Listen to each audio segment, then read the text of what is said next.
ربی انی لما انزلت الی من خیر فقیر نحمده ونصلی علی رسولہ الکریم اما بعد. السلام علیکم ورحمۃ اللہ وبرکاتہ. ہماری سورہ بقرہ کی تفسیر چل رہی ہے، تو ابھی تک ہم نے 27 آیات تک اپنی تفسیر کمپلیٹ کر لی ہے. اب آ جائیے ہم آیت نمبر 28 کی پہلے تلاوت کرتے ہیں، پھر اس کا ترجمہ دیکھتے ہیں، اور پھر اس کے بعد میں احادیث اور قرآن کی روشنی میں اس کی انشاءاللہ تعالی تفسیر کریں گی. تو چلیے آئیے آیت نمبر میں تلاوت کرتی ہوں 28. اعوذ باللہ من الشیطان الرجیم. کیف تکفرون باللہ وکنتم امواتا فاحیاکم ثم یمیتکم ثم یحییکم ثم الیہ ترجعون. تم اللہ کے ساتھ کیسے کفر کرتے ہو، حالانکہ تم مردہ تھے، اس نے تمہیں زندہ کیا، پھر تمہیں مار ڈالے گا، پھر زندہ کرے گا، پھر اسی کی طرف لوٹائے جاؤ گے. یہ تو اس کا لفظی ترجمہ ہے جو کہ میں نے بیان کیا. کیف تکفرون باللہ یعنی تم اللہ کے ساتھ کیسے کفر کرتے ہو. وَكُنْتُمْ أَمْوَاتًا فَأَحْيَاكُمْ ثُمَّ يُمِيتُكُمْ حالانکہ تم مردہ تھے، اس نے تمہیں زندہ کیا، پھر تمہیں مار ڈالے گا، پھر تمہیں زندہ کرے گا، پھر تم اسی طرف لوٹائے جاؤ گے، یعنی کہ پھر تم اللہ ہی کی طرف واپس چلے جاؤ گے. اب یہ دیکھیے کہ اس آیت کی ہم قرآن اور حدیث کی مدد سے ٹھوس دلائل پر مبنی تفسیر کرتے ہیں. تو یہاں یہ سمجھ لیجئے کہ اللہ تعالیٰ بڑی قدرتوں والا ہے، اور وہ موجود ہے اور ہمیشہ سے ہے اور ہمیشہ ہی رہنے والا ہے. وہی ہمیں پیدا کرنے والا ہے، اور وہی مارنے والا اور اختیار والا ہے. اور اس آیت میں یہ فرمایا گیا ہے، یعنی کہ جو میں نے ابھی تلاوت کی ہے آیت نمبر 28 میں، اس آیت میں اللہ تعالیٰ کا فرمان ہے کہ تم اللہ تعالیٰ کے وجود سے کیسے انکار کر سکتے ہو، یا اس کے ساتھ دوسرے کو عبادت میں شریک کیسے کر سکتے ہو. سوچنے کی بات ہے کہ اللہ ہی کی ذات ہے جو کہ ساری زمین اور آسمان اور اس میں جتنی قسم کے بھی یونیورسز ہیں اور مخلوقات ہیں، ان سب کو پیدا کرنے والی ذات کس کی ہے؟ اللہ سبحانہ وتعالیٰ کی. اور ہر چیز کے اوپر اس کو اختیار ہے. تو لہٰذا اب آپ یہ دیکھ لیجئے کہ پھر جب اللہ کو ہر چیز پر اختیار ہے تو اس کے ساتھ عبادت میں دوسرے کو آپ شریک کیسے کر سکتے ہیں؟ اللہ سبحانہ و تعالیٰ کا فرمان ہے وَمَا خَلَقْتُ الْجِنَّ وَالْإِنسَ إِلَّا لِيَعْبُدُونِ، یعنی کہ اللہ سبحانہ و تعالیٰ نے انسان اور جنات کو اپنی عبادت کے لیے پیدا کیا ہے. یعنی انسانوں اور جناتوں کو اللہ سبحانہ و تعالیٰ نے اختیار دیا ہے کہ وہ اللہ کی عبادت کریں، اللہ کو مانیں، اور جو نہیں مانیں گے وہ گناہگار ہوں گے. اچھا، تو اب آئیے دیکھیے کہ قرآن میں ایک جگہ اللہ سبحانہ و تعالیٰ کا فرمان ہے. یہ آیت ہے سورہ الانسان سے، آیت نمبر 1 ہے.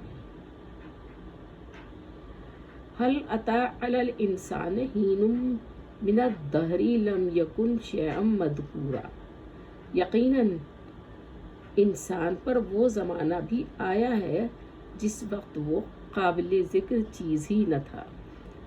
یعنی کہ انسان جو اس وقت قابل ذکر چیز ہے یا دنیا میں آیا ہے، تو وہ ایک وقت وہ تھا جب کہ اس کا کوئی وجود ہی نہیں تھا، قابل ذکر چیز تھا ہی نہیں. لہٰذا اللہ نے اس کو وجود میں لا کر قابل ذکر بنا دیا. اسی طرح سے قرآن میں اور بھی بہت ساری آیات موجود ہیں. سیدنا عبداللہ بن مسعود رضی اللہ عنہ فرماتے ہیں کہ کفار کہیں گے، یہ آیت نمبر ہے سورہ غافر کی نمبر 11. اس کا میں ترجمہ آپ کو بتلا دیتی ہوں کہ اے اللہ، 2 دفعہ تو نے ہمیں مارا اور 2 دفعہ جلایا ہے، ہمیں اپنے گناہوں کا اقرار ہے. اور اس سے مراد یہی ہے جو اس آیت میں، یعنی یہ سورہ بقرہ کی آیت نمبر 28 میں بیان ہوا ہے. کیا یہ آیت جو کہ میں نے ابھی تلاوت کی ہے جس میں بیان ہوا ہے، وَكُنْتُمْ أَمْوَاتًا فَأَحْيَاكُمْ ثُمَّ يُمِيتُكُمْ ثُمَّ يُحْيِيكُمْ ثُمَّ إِلَيْهِ تُرْجَعُونَ. مطلب یہ ہے کہ تم اپنے باپوں کی پیٹھ میں مردہ تھے، یعنی کچھ بھی نہیں تھے، یعنی کوئی تمہارا وجود اس وقت میں تھا ہی نہیں.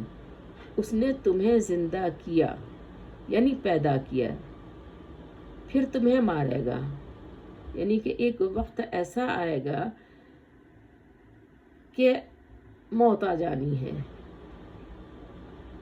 اور وہ ایک دن ضرور آئے گی. پھر تمہیں قبروں سے اٹھائے گا. بس ایک حالت مردہ پن کی دنیا میں آنے سے پہلے، پھر دوسری دنیا میں مرنے اور قبروں کی طرف جانے کی، پھر قیامت کے روز اٹھ کھڑے ہونے کی. 2 زندگیاں اور 2 موتیں. دیکھیے، اور یہ میں نے جو تفسیر آپ کو بتلائی ہے، یہ ہے تفسیر ابن جریر الطبری، اور اس کا نمبر ہے 419/1. ابو صالح رحمۃ اللہ علیہ فرماتے ہیں کہ قبر میں انسان کو زندہ کر دیا جاتا ہے.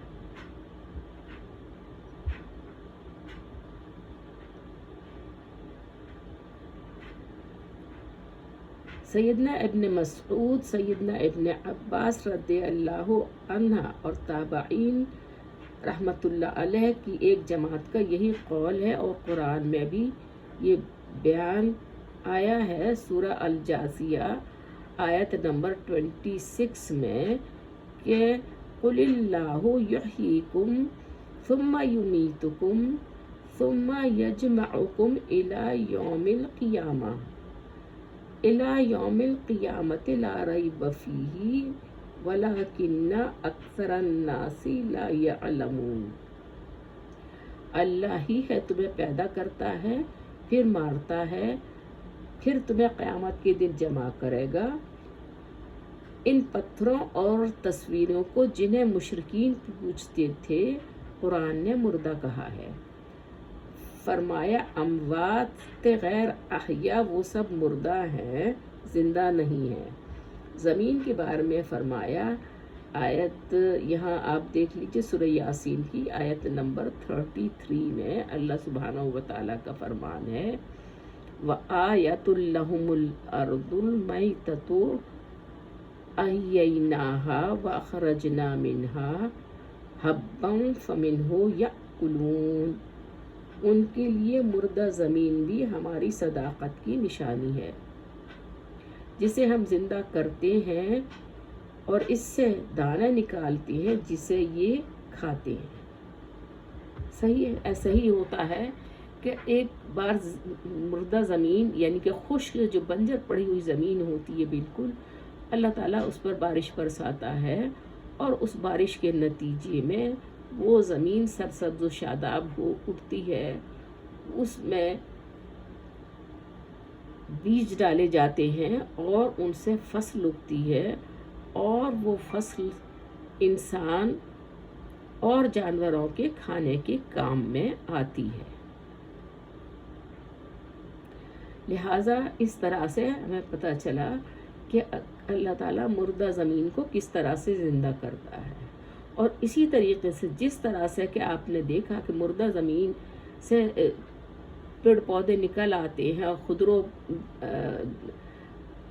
درخت پودے بھی اس سے نکلتے ہیں زمین سے، تو اس حالت کو اللہ سبحانہ وتعالیٰ نے بیان کیا ہے کہ اسی طرح ہم تمہیں تمہاری قبروں سے نکالیں گے اور تمہیں زندہ کریں گے، یعنی قبروں سے اسی طریقے سے زندہ کیے جائیں گے، نکالے جائیں گے پھر دوبارہ سے۔